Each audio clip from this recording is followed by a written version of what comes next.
Hey! Sorry to startle you. I'm Andy Kindler. Welcome to ShowbizMonkeys.com. Around this town, I'm alright. Around this town, I'm alright. I mean, no consequence when you playing with the fire. Move to the left. No one would know I'm 4D, 2, 3. I've just been looking at Wikipedia, so that could have been entered.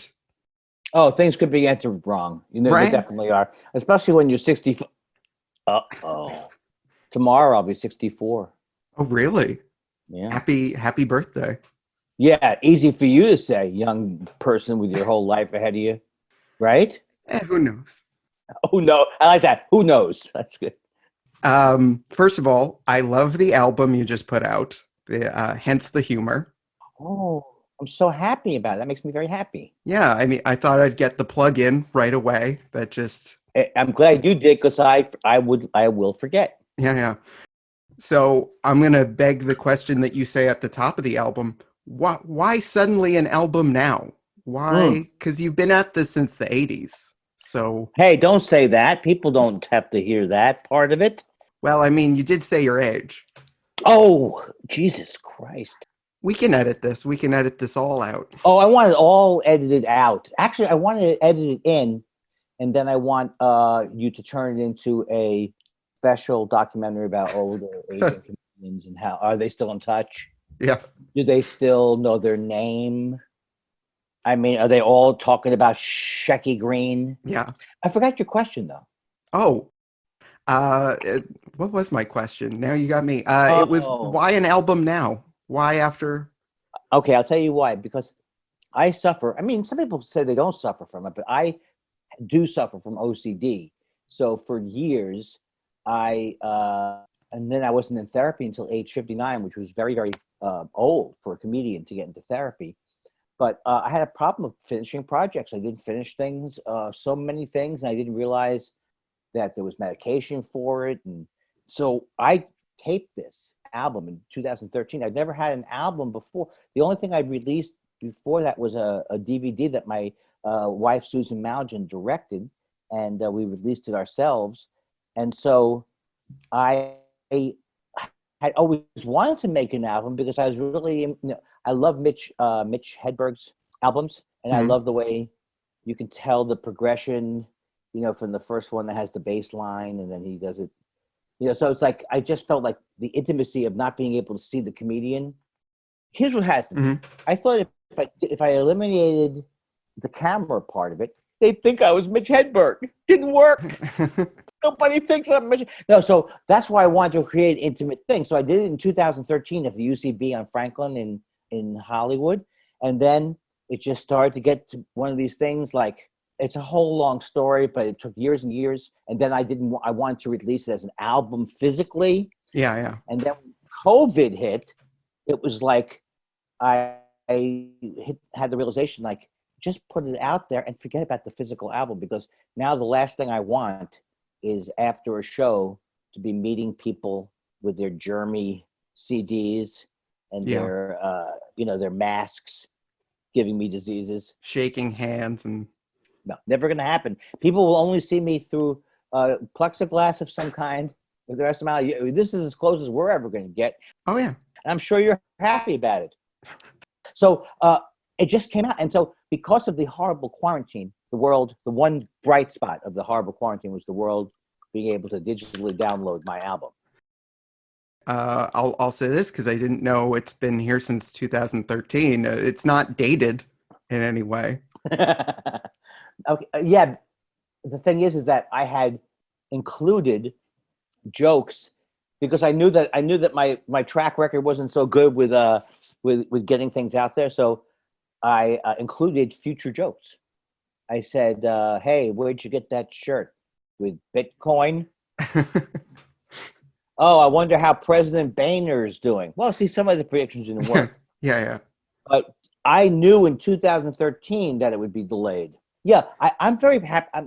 All kidding aside, which a comedian should never say, I'm very proud of it because I took the mic out of the stand, the mic fell, And then from then on, it really was it was over 2 nights too. People, they don't believe it. Yeah, yeah. But it just was exactly how I feel about myself today. So I'm very proud of it. And I'm very proud that I did it before I passed.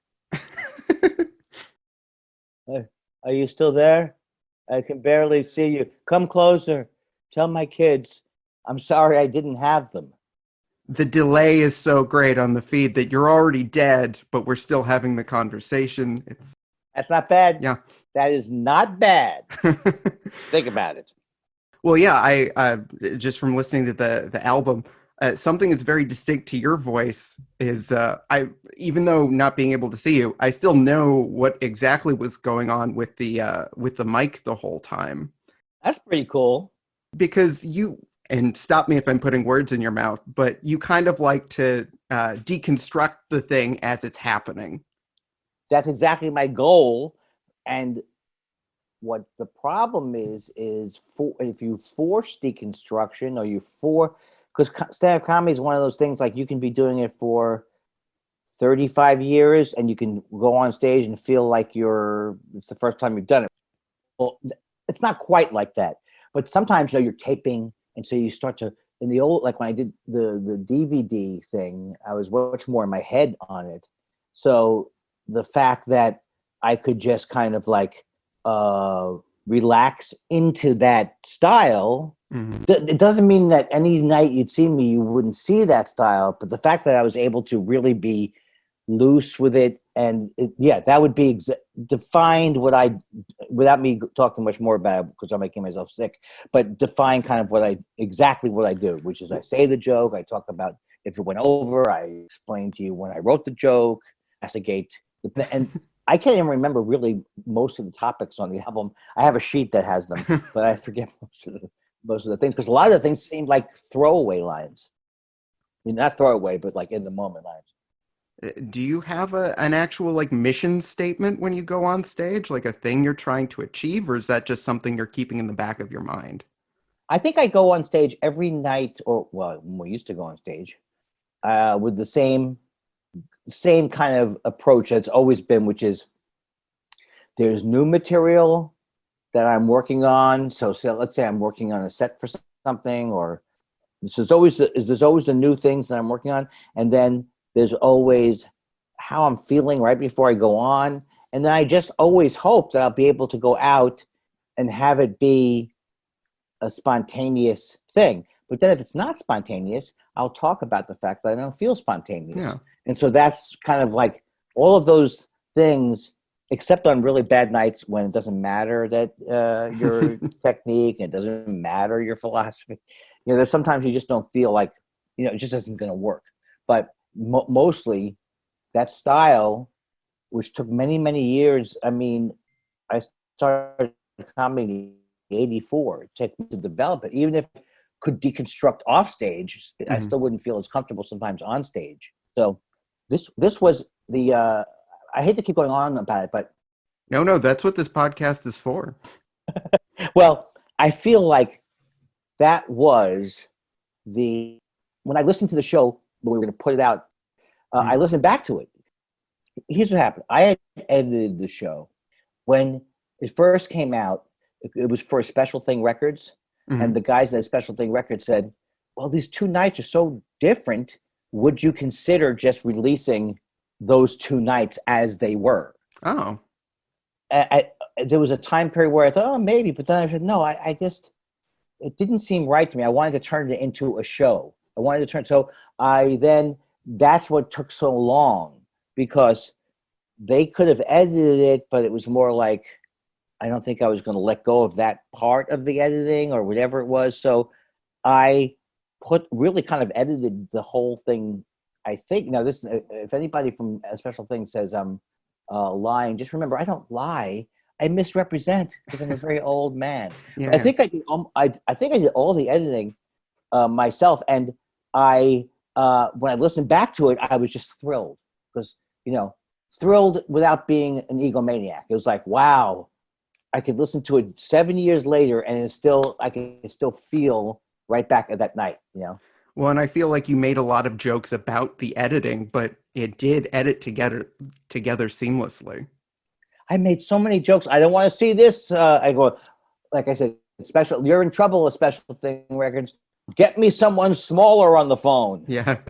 And to their credit, I mean, they edited the two nights together very, very well.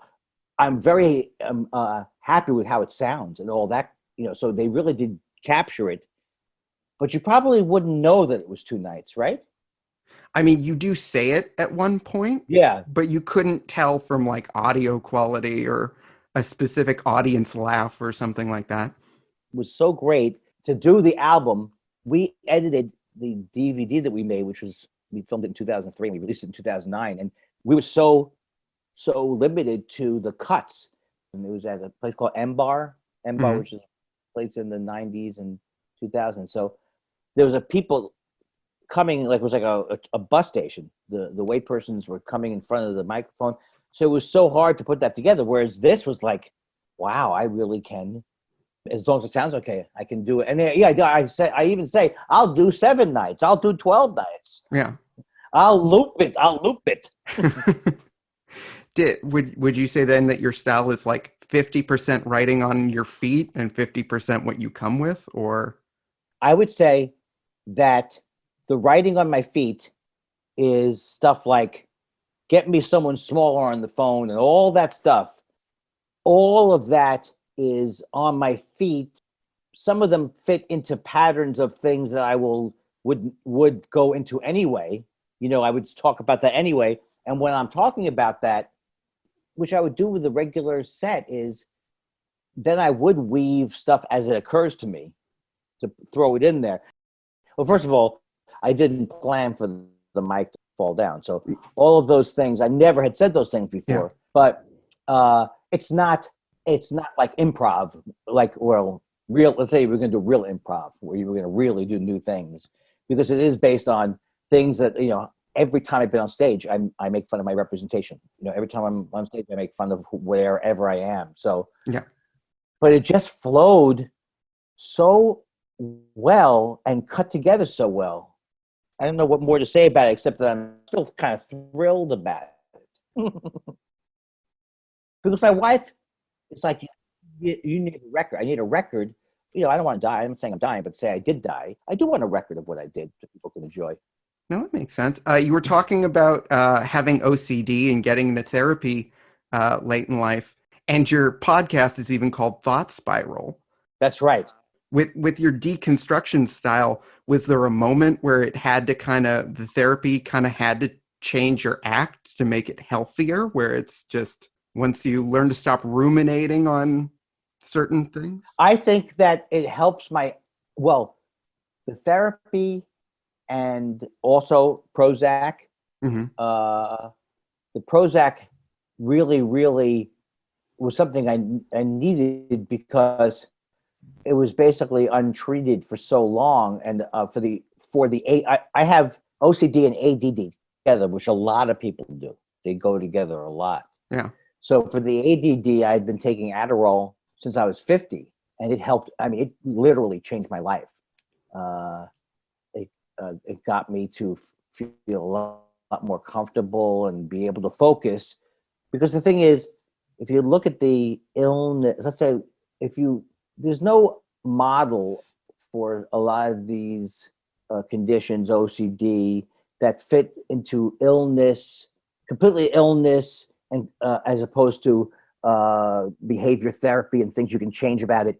But accepting that it is an illness is something that's really helped me, because you can drive yourself. If you have OCD and you're someone who just keeps worrying and worrying and worrying, you can keep worrying into loops that go over and over and over and over and over. So the fact that I can sometimes go, oh, it's the disease. It's in my family. Yeah. My family, all through my family, and probably way back to they say like to the beginning of time, is like this fight, flight, or freeze kind of thing. And it works good and if you're in a jungle or in a cave, but constantly flighting, or freezing is not good for life. So what was the question again? how did your act change based on therapy and medication? Oh, okay. So yes, the act change absolutely, because I'm able to look at all relationships. So for example, I'm talking to you. Mhm. So I may say while this is going on, what's wrong? What to myself? What are you doing? Mhm. You're not listening. No. But because of therapy, I can let. It's not that I don't have feelings, but I can let them go. I can address them and say, "Oh, that's what I'm feeling." Let it go. Whereas in the old days, I didn't know where my anxiety was coming from. Everything seemed like an actual. I didn't know what anxiety was or panic was. Right. I didn't realize I was in that mode all the time. I thought, oh, I'm just whatever. So as opposed to where it's not like I'll go in and say to her, to my therapist, look, this is what happened at the club, and then she'll diagnose it. But, or something specifically applies to it that you can say was from therapy. I don't know, I'm talking like an idiot now, but the point is, I definitely, like in the podcast, Mhm. the podcast, which is Thought Spiral, which is with my partner, Jay Elvis Weinstein. For a long time, when we started the podcast, it was very, very hard because it was hard for me to listen. And so, and then I'd yell at myself. And then I used to go through these loops. And the good thing about it on a podcast is that Josh wanted to call the original podcast like therapy. You know, I forgot, he had different names, but therapy with Andy. You know, it's like talking about my therapy that because I just gotten into it Yeah, when yeah. we were talking about doing a podcast. So we were going to call it. So he's very, very good, Josh, at seeing the kind of thing I do and seeing how it affects me. Because like one of my things on Twitter that I learned was that I would get into these arguments with people and I would realize, oh, this is not your father that you're arguing with. I can clearly, your father has passed away. I Uh-huh. can tell the guy doesn't look like your father. So like my father, who I loved, made me feel I loved him, but he was a very smart man, and and he could make you feel stupid. Not by like I'm going to make you feel stupid, but he Mm. could make me feel stupid. And so I actually did end up feeling stupid at times. You know, if I'm arguing whatever I'm arguing with, like if I'm arguing with atheists about that I have my own concept of spirituality, and then they think I'm, and they go, "Oh, you're an idiot. You're an idiot." So it's like uh, if you don't understand those patterns that you're feeding into, that you're getting angrier at a thing online because you're thinking it's related to your family, then you just act out, and you act, and you know that's why I am amazed in the way that it took me so long to get into therapy, because it's so clear how helpful it can be just to be able to bring focus to all those things. And I'm saying this is like you just described my last year of like I finally got a medication for bipolar disorder. I found out it was a thing that ran in my family. So I'm not just prying.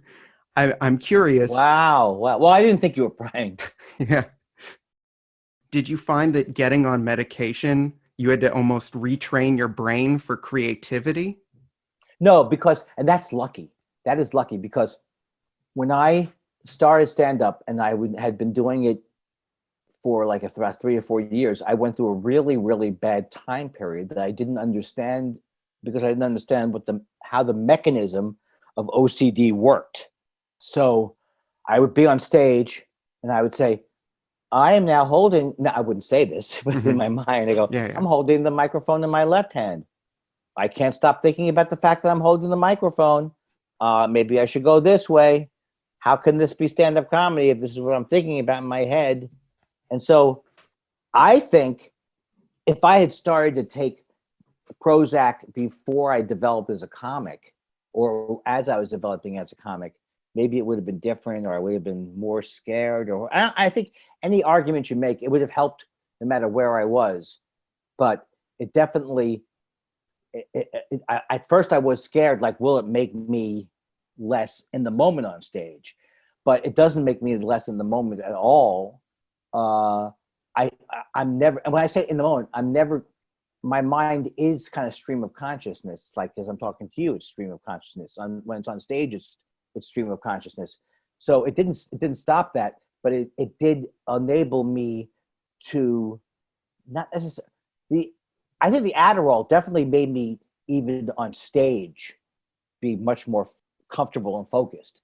Hmm. The antidepressant has helped me my mood in general, and it didn't change the style at all. It just made me more, it just in general makes me more comfortable when I'm on stage. But I'm also curious because you kind of have a more immersive arts background too, because I was talking to Sean Cullen for some dirt on you, and he was telling me you were like trained professionally as a musician, as a like Yeah. concert musician. Well, I was a violinist from fourth grade through college, and so I played that long. I had private lessons in fourth grade, but I came to hate it very, very quickly.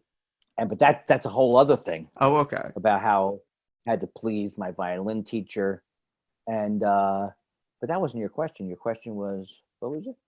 Have you taken any of that over to your act, or even just your wife is a very accomplished photographer? Like, how is these other Oh, surrounding art influences? But also, if you have a specific breaking point where you're like, I hate the violin, it's comedy, I totally want to hear about that.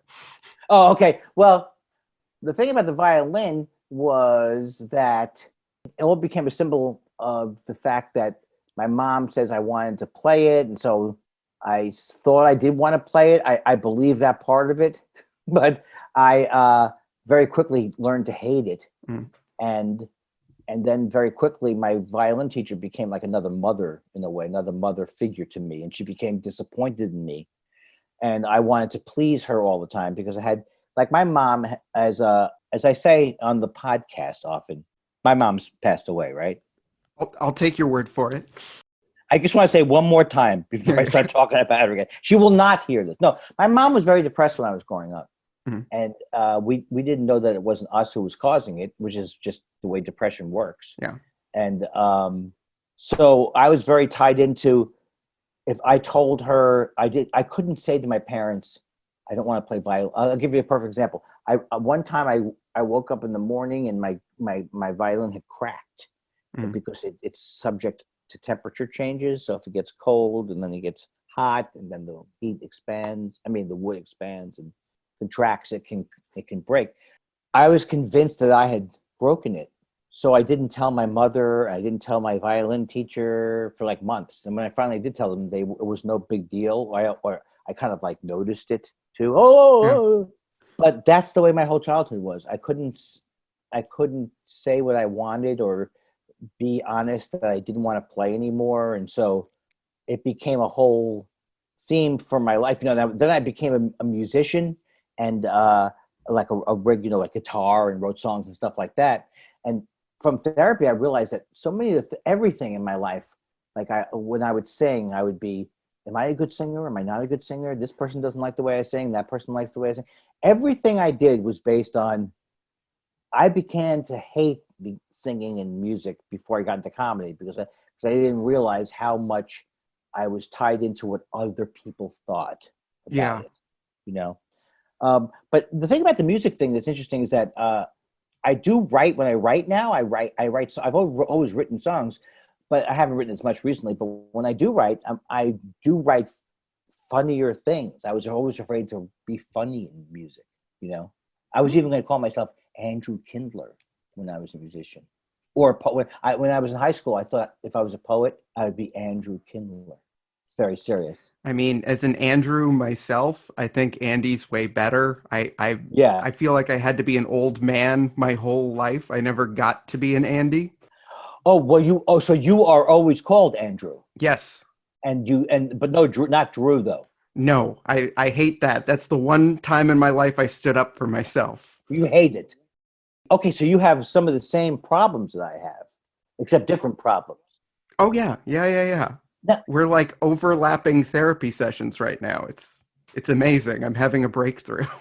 and not that we have to only relate to this to comedians, but when comedians have these issues, it really is like so great for people who have, because like I'm talking about Pete Davidson, because the way Pete Davidson has talked about his, I didn't even know what borderline personality was till he talked about it, and the fact that he brings it out, like I'm so aware that he has mental problems because he's talked about it, and so it permeates his comedy too. You know what I mean? It's like and maybe I'm reading this into it, but when I see him, I feel that he's like riding the line of being uncomfortable all the time. Right. And that's why I'd love to watch him. I'd love to watch him for those reasons.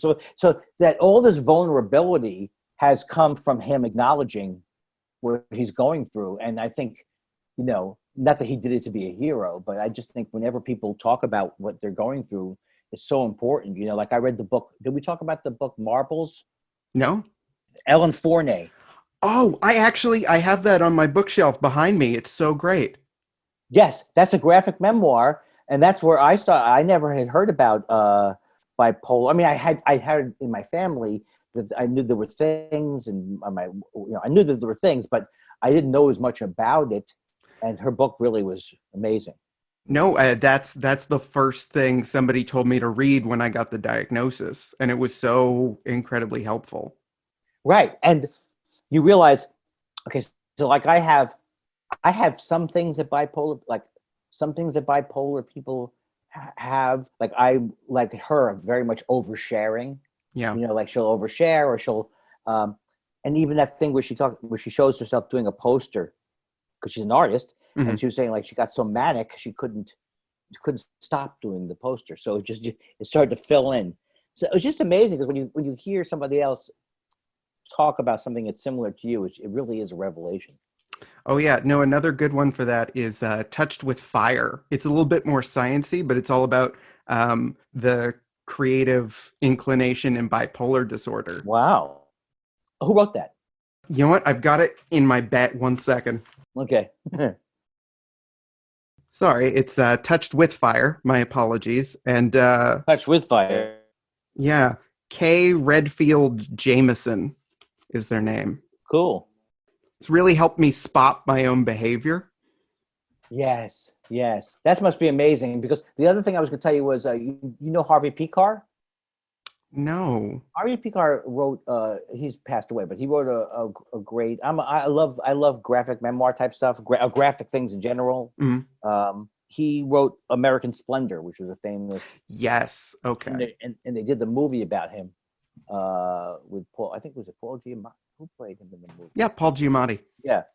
He did a thing, one of his comics was, it was a person with autism, and they were in England, and he started to write to Harvey Pekar, and you just got such a view into what this particular person's autism was, and you start to see the continuum. It's not like we're all on the same wavelength, kind of, but I relate to things in bipolar people. That doesn't mean I'm bipolar, but there's so much overlap. There's overlapping, especially in borderline personality disorder too, and there's certain people you're more attracted to because of your inclinations and just personality types. Because it's a challenge, kind of, or you recognize it. I recognize it because like borderline personality people are 100% about their emotions. And just with sort of like, I also have a dissociative disorder because I have trouble expressing anger or anything like that. So I'm more inclined to date a person with borderline personality disorder because I almost go like, what? Emotion? That's so sexy and exotic. And Oh, wow. That's amazing. yeah. Well, and is this something that you did? What did you think you had before you were diagnosed as bipolar? I didn't know because I started just having random blackouts, and I would come to in random places. Like I live in Toronto, and there was one day where I just kept waking up in Scarborough, Ontario, and I had no idea why. I wasn't drunk or anything. There was no program I could check myself into. And I just, You literally didn't remember where you were? no. Wow. I've had other people watch it too, and it's not, I don't have multiple personalities. It's just like the TV's on, but I haven't hit record. Like there's no tape to play back. It's very weird. Man. Yeah. Must have been hard for you to figure this out too, right? Or Well, I had to take a break from stand-up and I was very lucky that when I started doing medication, I got to interview Maria Bamford that same week, and she was very much like, okay, what are you on? What are you heard? And she just talked me through the whole thing. It's so amazing because I had a real, I had a real breakthrough when I heard her, not a breakthrough for me, but a breakthrough in terms of like, well, yeah, breakthrough was for me when I heard her talking on Greg Fitzsimmons' podcast. They were in a, it was a live version of Greg Fitzsimmons' podcast in a bar. Nobody was even listening to them. And then she started talking about all this stuff and how she had to call Bruce from the airport and all. We have the same manager. Yeah. So, wow. And so she's been very inspirational to me. In fact, Ellen Forney did a book reading of her book Marbles, and she had Maria on that show. Oh, wow. So it was really cool. So okay. And how long ago did you talk to Maria about that? This would have been 2019, actually. This would have been just last year. Oh, so it's been about a year that that I've been on medication for it. I was on a thing that she was on where it's not that I couldn't remember words, it's that I couldn't say certain words. So if I had a joke about the word carousel, I could see carousel in my mind. I could see the word in front of me. I couldn't say it. Wow. And the more stressed out I get, the more likely I am to not be able to say more words and then also black out, which is just a nightmare if you're trying to do stand-up. And that is not a completely, I imagine it's an unusual symptom, right? The blacking out. I'm sure a lot of people don't know why they're blacking out, but is it not that unusual? Mine's kind of a combo of like a dissociative disorder, but also with the bipolar. I'm bipolar 2, so I tend to be more depressed than I am manic. Right.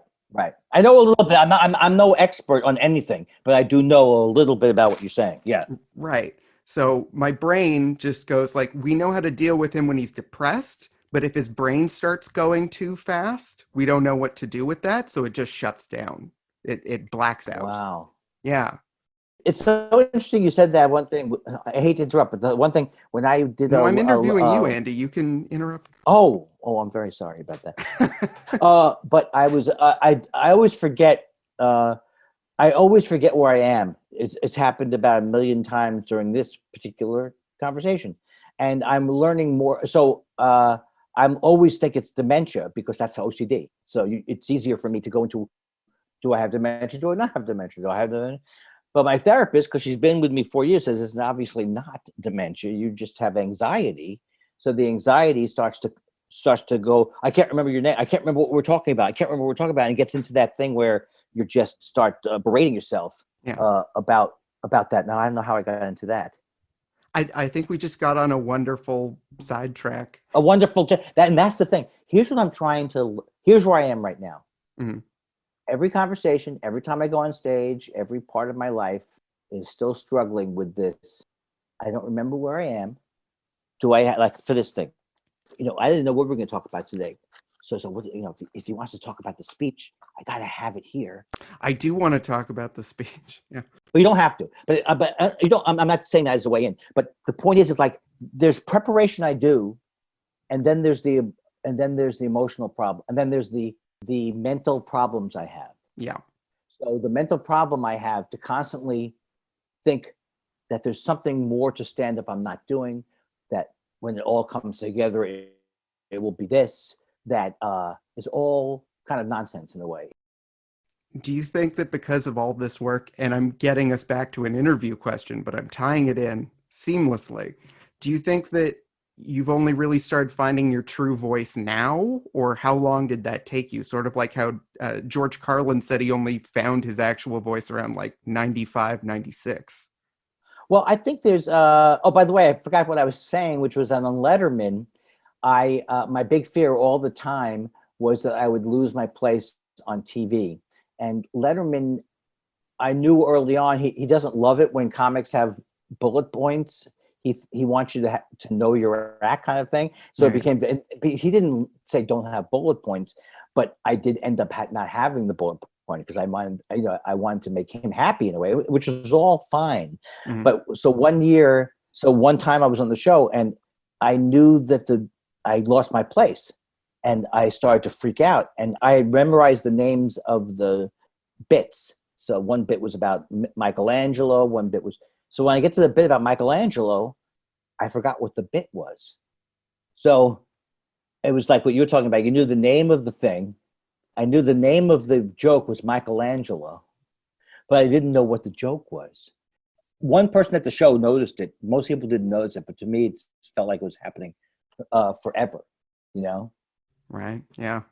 And yes, I think that I did find my voice as a comic, but not like George Carlin, because George Carlin was harder. Well, I'm not George Carlin. What was harder for George Carlin was that he got success in this one kind of style. Right.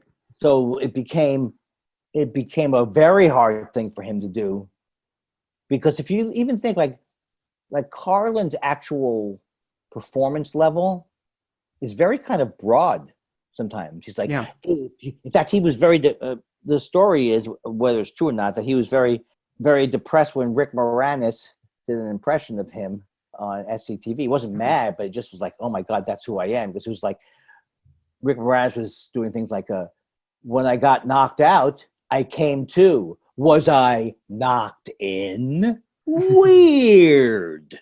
You know, there's blue food, but there's not. Yeah. Weird. So Yeah. George Carlin, according to the story, he took that to heart, like that. Oh my God, I'm terrible, right? Because he was obviously he was very hard on himself. I became more myself just through doing it more and more and more and more. But I was on that route. So it Yeah. would have been either I would have quit out of frustration, or I would have gone through it. And I guess that my desire to do stand-up was so great that I went through it. But I would argue that at any point in my life, had I had therapy or medication or anything to intervene with what I went through, it would have been helpful. Yeah. Yeah.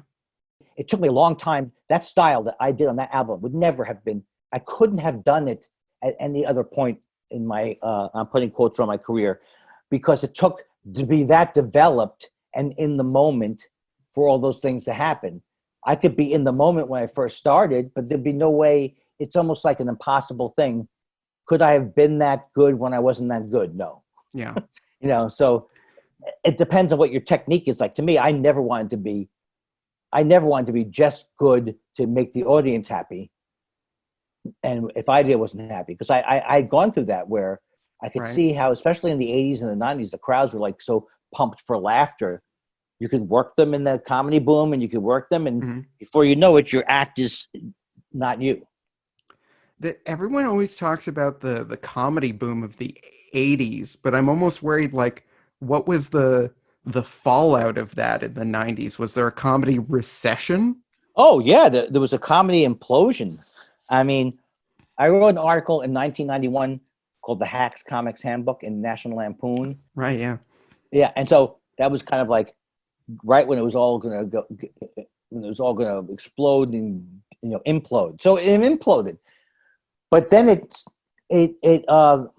gave birth to the alternative scene in L.A. and New York, which was David Cross and Janine Garofalo and all those amazing people. So yeah, it hurt comedy, but all the people like who couldn't make it who were like driven out of clubs because they became so hacky. It was just too much comedy, Right. and too few people to fill the spots. It did fuel this other movement, which I actually think has taken over comedy. Like I think all of comedy now is pretty much what we called alternative comedy back in the 90s. Yeah. You've always been this sort of arbiter of taste and what is hack, either as a character or what have you. Right. But your act is also sort of like based in old school show business. So is there like a real love for that where you like, because the first name that comes to mind is Buddy Sorrell on the Dick Van Dyke Show. Like it's that old school. So I'm just wondering, who are your, not to be Mark Maron, but like who are your guys that you're pulling from in that? Well, what I'm pulling from inspirationally is like Letterman and Mary Marco, who didn't, it's like the self-deprecation line of back to Carson when he would say that joke didn't work, and Letterman, who I think was the king of it, was like, What was the question again? Say it one more time. Oh, I was just wondering because it's based in the old school show business. So I'm wondering where did that Oh, yes. where does that actually come from? Well, first of all, there's a true love that I have for comics over, everybody from Rickles to all, like Rickles. My father, who was not in the business, was best friends with Don Rickles for a couple of years when he grew up. Oh, wow. They walked back and forth to school together. And my dad's hilarious, but nothing. It was no connection. Just they grew up together. But like Rickles, I never forget. Many years ago, when I first met Kumail Nanjiani, and I was saying to him, "Oh, talking about Rickles." He goes, "You like Rickles?" I was like, "Oh yeah, he's the greatest." And I never realized if you hadn't seen Rickles, and you didn't understand that. Yes, he was a bit of he was a little bit of a prejudiced guy. He was a bit of a bigot, and I'm not arguing that his stuff, that his stuff should be done today, but his in the moment hilarity, right, was what I loved, and that goes through Dave Attell and all, and there are people. So I was always influenced from everybody I saw. Shecky Green, well, I didn't see him that much, but all those people I was influenced by. But I was also fascinated with the same stuff that I'm not comparing myself to Lenny Bruce, but that's the kind of stuff he was interested in when he would do his impressions of all the different people. So I think I'm in that same tradition. And I used to go to Vegas all the time, and I used to play at the Riviera Hotel because the guy who booked the comics there, his name was Steve Sharippa. He became an actor. He was on The Sopranos. Right, He's like a really great actor, but he was like we were friends, and he'd have all these terrible acts that would come through, or not even come through, but would send their resumes to him, ventriloquists and all these crazy. So I've always been fascinated with the schmaltzy side of show business. So I've always considered it I consider it like I'm making fun of them, but that's also my style. Right. I would say my style is 100% Catskills, but I'm making a joke about it. I'm remembering now there was an interview or somebody just let Lenny Bruce be a DJ on air for a day and just talk about comedy. And he said, W.C. Fields, horrible anti-Semite, great joke writer. Is that true about W.C. Fields? No, you made that up. Yeah. Oh my God. I mean, either look it up or don't, depending what mood you're in. But oh my God. Wow. Yeah. You know what? As a Jewish person, I still will always love W. There's no way I can't love W.C. Fields, but that's pretty interesting to know that. Yeah. Jumping topics a little bit. Yeah. You were mentioning SCTV earlier, and I think it's really interesting because you have a weird relationship with Canada that I would almost equate to Andrea Martin in like an American that we've just really accepted as our own. Well, that sounds great to me. I will go for that 100%. I mean, that's in my dream. I mean, that's how I grew up. I saw SCTV coming down, and it was like a revelation because I've always said that Canadians, just by who they are as people, are kind of looking into American culture. You're kind of like observing it, so you can see it, and you're detached from it, so you can see the hilarity of it. Right. And so I always felt that was kind of my point of view a little bit, was Canadian in that way. And just by how many geniuses there are per capita in that country. So do you think that there's something about our culture and our style of comedy that you latch onto, or is it more that we've latched onto you in like, are you the Jerry Lewis of Canada? No, because I was influenced by Saturday Night Live, and even though I'm not a sketch guy, Saturday Night Live and SCTV, and I didn't probably even realize that it was all from Canada. That people like Eugene Levy were from Canada. All these amazing people who came down were from Canada. Right. Well, I mean, even when I was researching you, and I know you've spent a lot of time in Canada, but like the first couple YouTube hits are the Chris Jericho web series you did for CBC, you doing a thing with John Doerr. Some of my favorite times I've seen you live is always with Sean Cullen. Oh, yes. Yes, because I've always had him on my shows because he's to me he's the greatest alternative. There's no greater alternative comic than he is. Right? You know, Canada. I have a tendency to over romanticize Canada.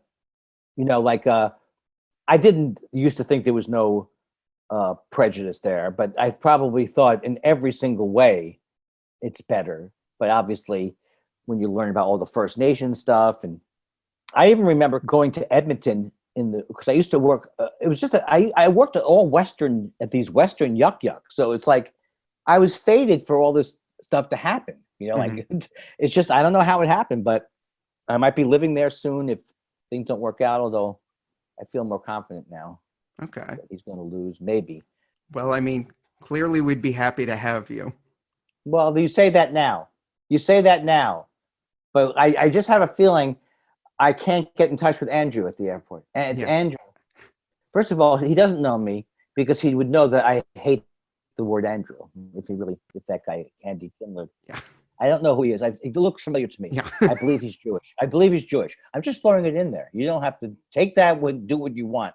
You see how I turned you into kind of a collaborator with the Nazis, is what I turned you into. This was an expert hole you put me in. No, because everybody knows that I'm the one who will force people into positions that they don't hold. Someone's got to be the bad guy. Yeah. Yeah.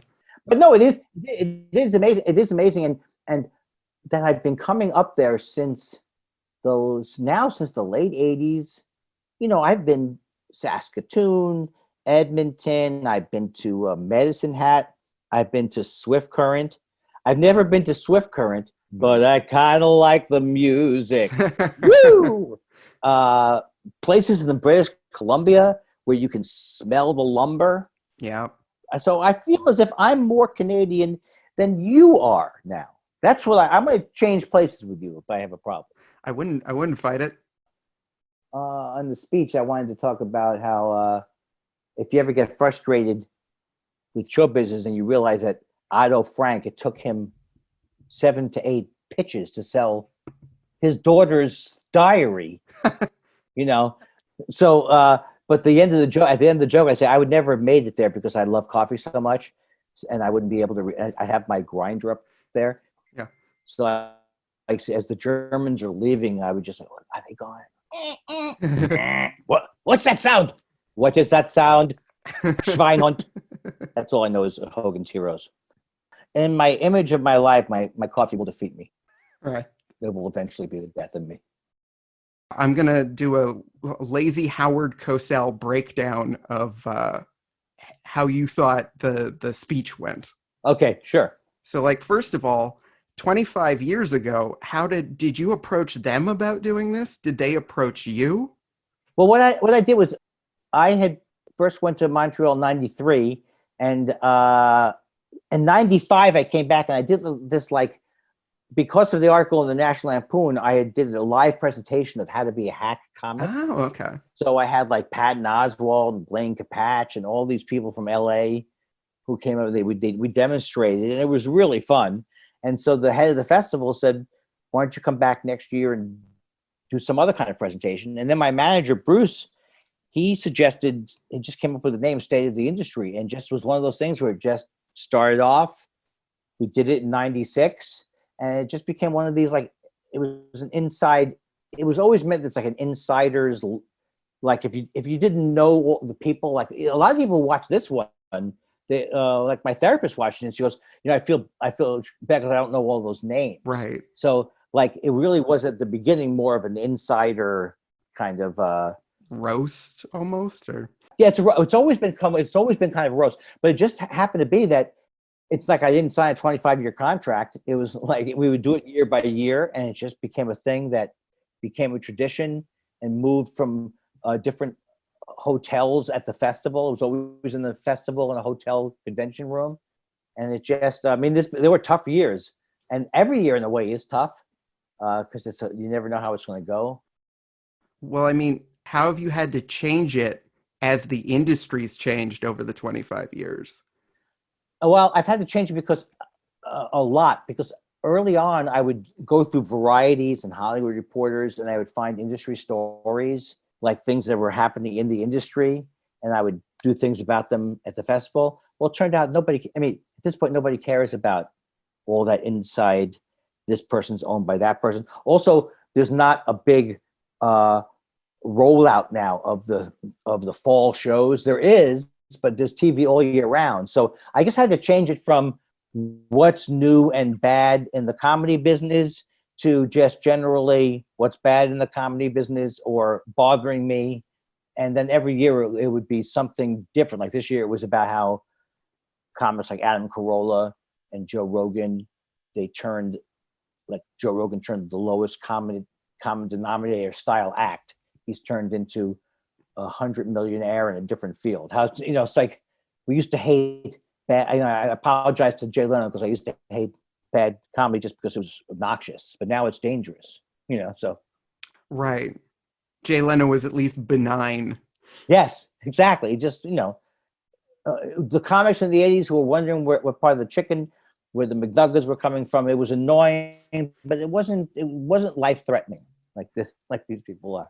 So how did you prep for this one specifically? Were you doing a lot of Zoom shows beforehand? And I'm interested to see how that would affect your style, because there's more to deconstruct, but it is less personal. Well, it's so weird because it felt more personal because I couldn't see people, and it felt more intimate because I wasn't distracted by being at a podium in a convention room where people are coming in and out. It used to be when it first started, everybody was there and it was like packed. But then you don't know; it goes through different phases. So this felt like I was less distracted, and because my wife was giggling the whole, it was so great. My wife who usually is nervous during the speech because she's sitting in this room and she's seeing everybody else react to it. It's nerve-wracking.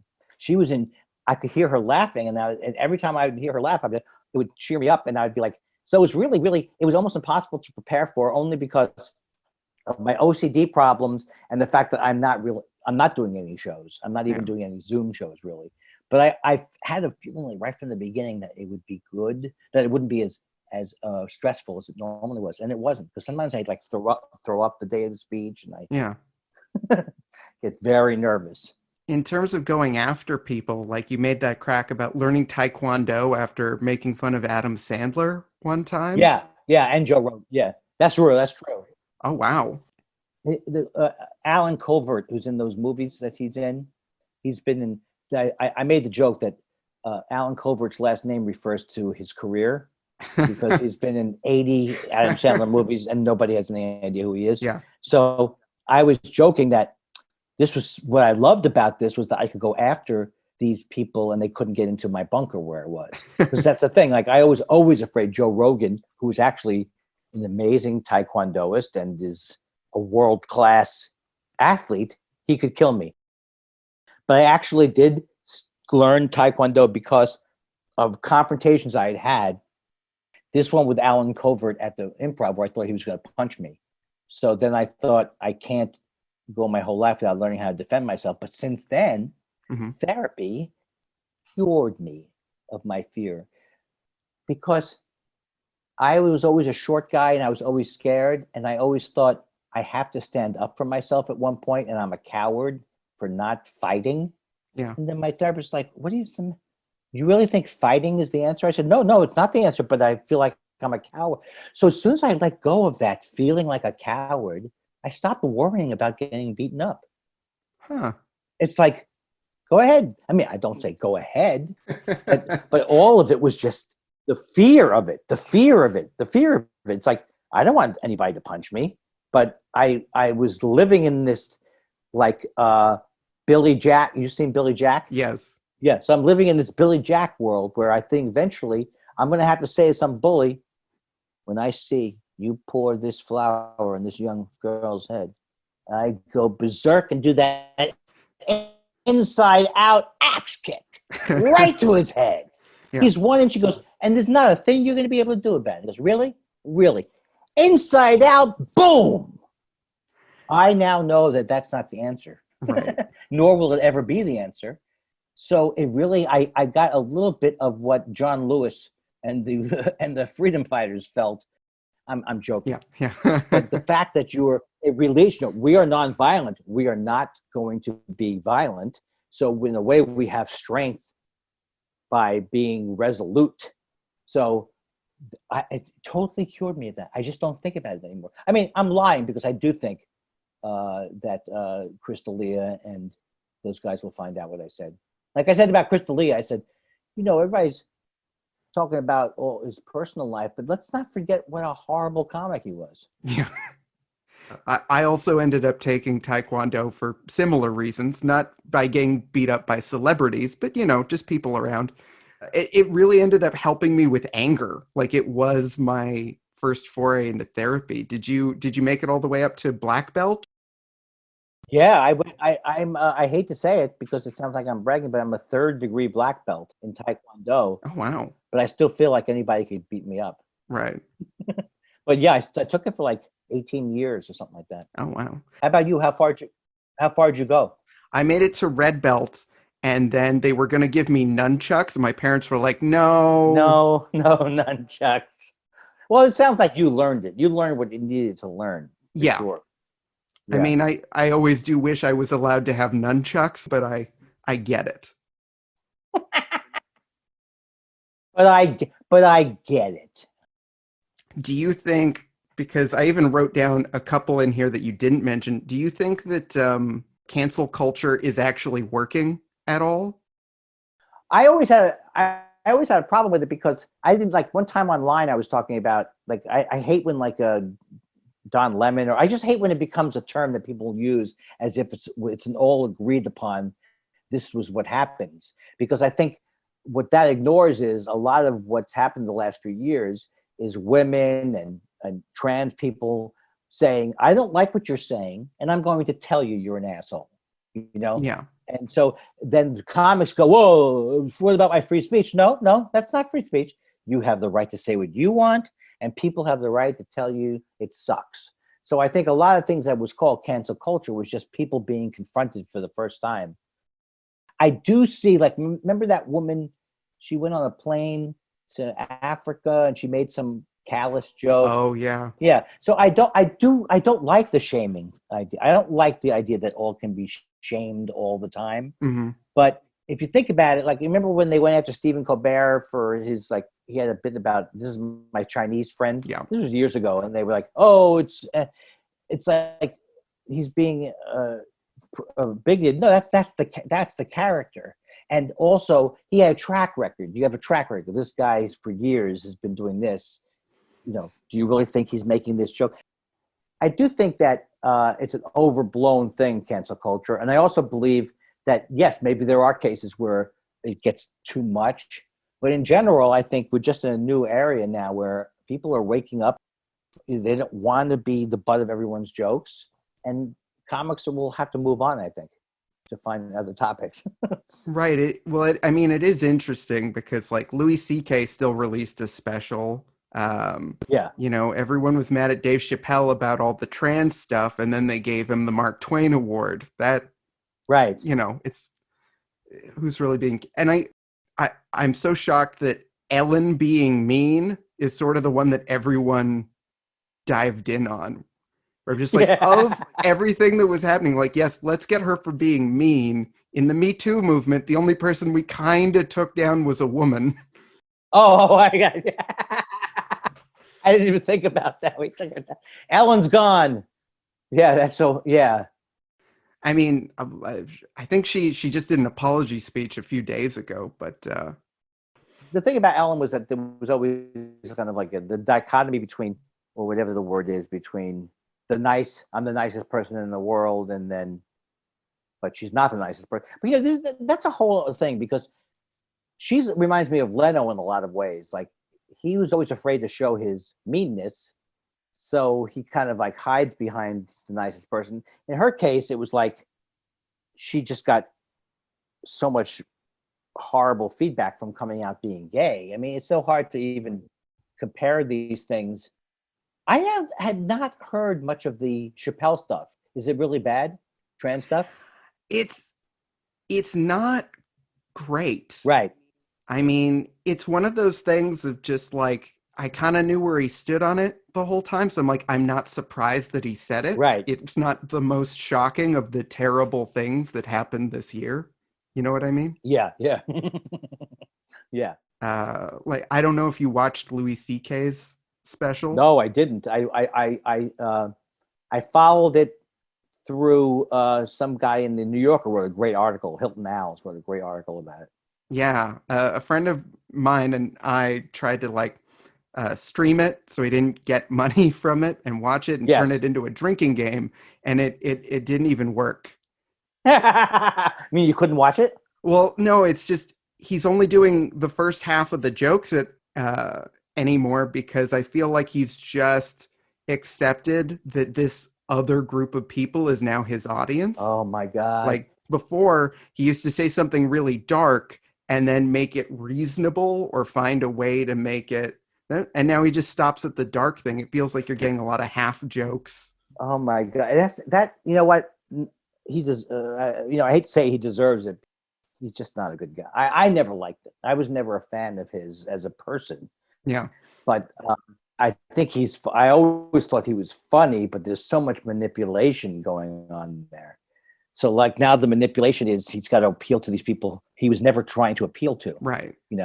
Or he claimed he wasn't trying to appeal to. But actually the jokes were very mean-spirited. So in a lot of ways, that was his audience. Oh, yeah, it was kind of hiding in plain sight in like a rewatch sort of way. Yeah. I know that you've been working on taking a step back from Twitter, but that said, and keeping in the ballpark of the speech, is there a Twitter feud that you will go to the grave going like, no, I was right. That was the best one? No. If it gets to be, if my feelings are severely hurt, then I know it wasn't the best one, because then it's like not fun. Right.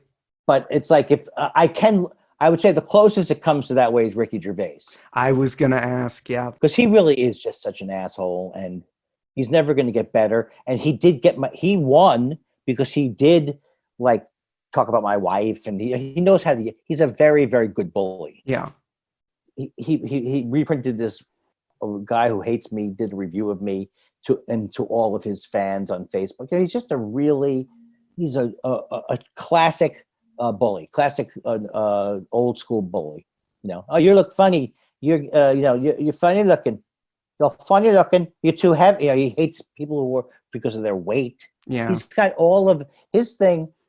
When you look back at it and how great the original Office was, you have to go, well, I'm going to say that was a Stephen Merchant, Ricky Gervais creation. Oh, yeah. Especially, I don't know if you've seen Stephen Merchant's Hello Ladies that he made for... I did see it. I love Stephen Merchant so much more. Yeah, I did. I thought there was uneven parts to it, but I really loved it. I loved that whole thing. Yeah. I loved him as that character. He really seemed to capture it more of the guy who's kind of creepy, but not Ricky Gervais mean-spirited. Yeah. My last question is, again, you've got this almost perception or character of the arbiter of good taste in some ways, but then also you're very self-deprecating. So I'm just wondering, in your mind, what are some of your career highlights? What were some of the things that you thought you got to do that was really cool? I think to me, my career height for me was going on the Letterman show. Yeah. And then being able to go back on it to do recurring bits of interviewing people in this. I did like a whole bunch of bits about it. So that to me, because he was my hero, and also because I was doing stuff that he used to do on the show, he couldn't go out anymore. He would get mobbed everywhere. So I think that was, as a whole project thing, it was the most amazing because I would shoot pieces and I go there and present them. And then it's always dealing with a lot of nervousness and crowds. So it's the most exciting of all the things that I've done is be on his show like for a few years and do stuff. You talk a lot about, calling people on their BS, but then that like, I'm available for commercials or yes. something like that. So I'm just wondering, on the record, is there anything you would be excited to sell out for? I think, yeah, not excited, but I think I would like to be like what Jim Belushi is doing, but funnier than him. He's selling pot now. Yeah. I would like to be the spokesperson for some kind of pot collective. Because I feel I've done so much personal research on my own. Right. And I get this image of like, you make money and you have free pot. And I know that I can buy pot in Los Angeles, but I also know that I'm not saying I spend $300 a week, but there have been some weeks. So this way I could get a little swag and, be the tune in, turn on, drop out person for marijuana. That'd be great. There are comedians now that their day job is working in legal dispensaries. That's great. And I have a friend who's got like all these things to say about celebrities. Like Willie Nelson really knows what he's talking about.